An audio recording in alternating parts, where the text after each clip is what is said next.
पकड़ा जो प्रोवाइड करें, जो पीछे सप्लाई करें उनको पकड़ें, जो सबसे इम्पोर्टेंट है।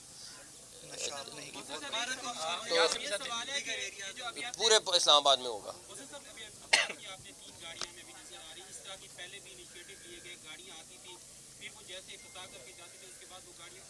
मैं तो आपको नंबर बताऊंगा, नहीं मैं तो नंबर बताऊंगा कि लाइसेंस कितने बने हर हफ्ते। अच्छा मोहसिन साहब, दो बातें छोटी छोटी।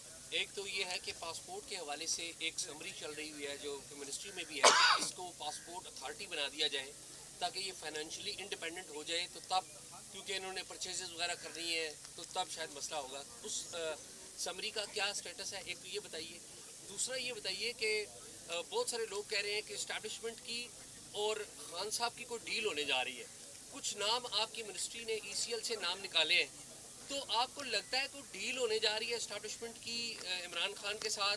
और अगर वो डील होगी तो वो किसके ज़रिए होगी? क्योंकि वो तो कहते हैं हमने आर्मी चीफ से बात करनी है, तो ये तो जो कर रहे हैं उनसे पूछें, पहली बात। दूसरी बात, पासपोर्ट की अथॉरिटी बननी चाहिए, बिल्कुल बननी चाहिए, क्योंकि वहाँ पे कोई फाइनेंशियल इशू आते हैं जिसकी वजह से डिले होता है। और अभी भी जो ये हुआ है उसमें कुछ वजूहत यही हैं कि प्रोक्योरमेंट लेट हुई, जिसकी वजह से सारा कुछ लेट हुआ। अथॉरिटी बननी चाहिए।